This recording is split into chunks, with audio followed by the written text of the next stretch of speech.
Hey, Push Run Nation, Dr. Dave here, and today we're going to be talking about the Saucony Endorphin Elite, the fastest super shoe I have worn this year for my yearly personal best 5K road times. Yes, I said 5K that I'm wearing this shoe in.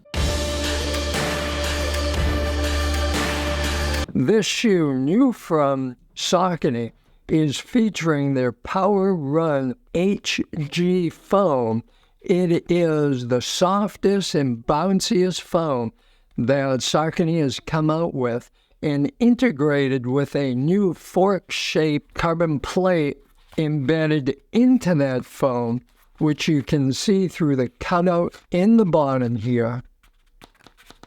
And those work in sync with each other to provide probably the most responsive shoe on the market today. Saucony designed the shoe after meeting with a number of elite pro runners and runners of all caliber, mid-packers, back of the packers, front of the packers, everyone in between.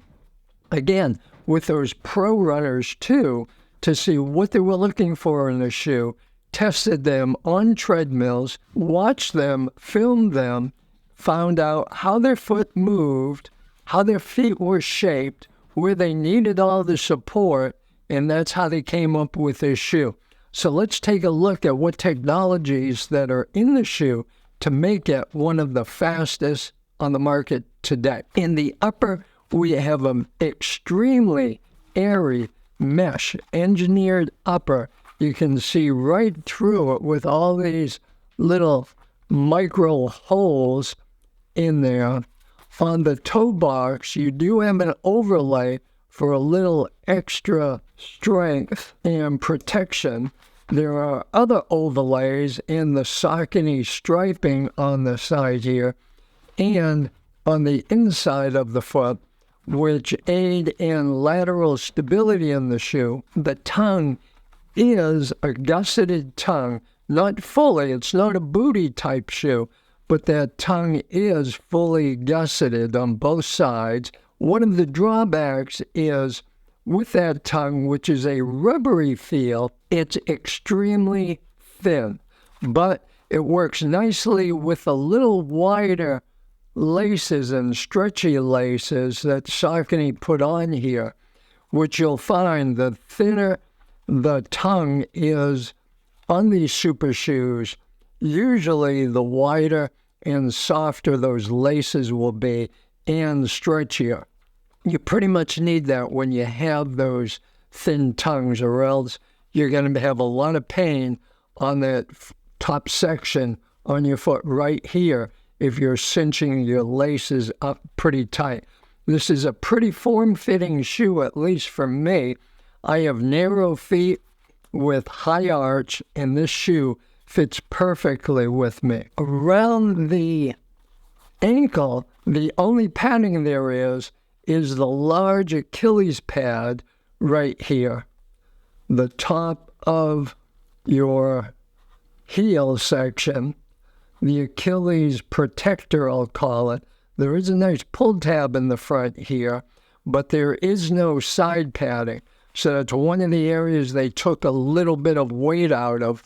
You can see on the sides here where they took out material to save on weight, both sides. On the heel section, on the upper here, there's no heel cup plate. However, there is this rubberized section, this light green here, that goes all the way around, and that serves as a heel counter, keeping your foot locked into place. And some of that foam goes all the way to the front here. A little bit softer foam than on the bottom, and that's what's going to give you a little bit cushier ride. So let's check out the outsole here.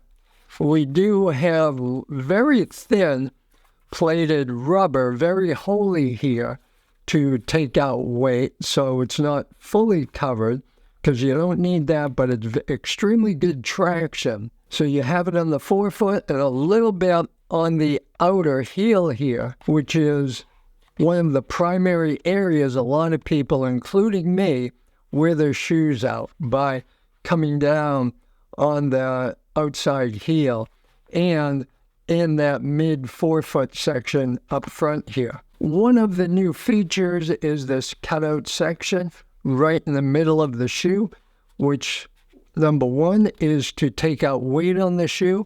Another is to help with flexion. That's so stiff you can't bend it with the hands, but I'll tell you, with your running stride, your foot will be bending right there. One of the more extreme features in the shoe is this extremely aggressive front rocker, which Saucony has said they're going to be integrated into a lot of their shoes now in order to get runners up onto their toes a lot quicker when racing. In the back, we have a pretty aggressive heel rocker also. So if you're coming down on your heel, that's going to rock your foot right to the toes in order for toe off. For me, I'm pretty much a neutral runner, but in some of these super shoes, the way they're designed, where this section right here is almost bulbed down in the foam design, you really have to come down on that sweet spot when you're running, right on that forefoot spot, in order to get the most responsiveness rather than coming down with a neutral landing. So with some of these new super shoes, again, you have to try them out a little bit in training and warm up in order to get a feel for where that sweet spot is, where you need to be landing, because you may have to be changing up your stride a little bit. Saucony is saying in a men's size 9, this is coming in at 7.3 ounces, which is among the lightest super shoes on the market now. And for stack height, we've got 39 millimeters in the heel, 31 in the forefoot for an 8 millimeter drop. And let's check out in my US size 11, I have 8.1 ounces compared to their size 9. They're saying 7.3 ounces. And let's put some durometer numbers to check the firmness or softness of that foam. Looking at the heel, I have a 28, and in the forefoot, I have a 36. And looking at other numbers on other shoes, this is the softest foam of any super shoe that I have right now. So if you want to check out the Saucony Endorphin Elite a little bit more, I've got a link down in the description. Can check it out over on Roadrunner Sports. And I absolutely love this shoe. Very fast, very bouncy, very responsive. And again, the fastest super shoe that I've raced with this year by probably 15 to 30 seconds per mile faster than the next shoe that I've worn on similar type courses, flatness, hills, and temperatures. So this is Dr. Dave for Push to Run Nation. I'll see you out in the streets and race courses. Peace.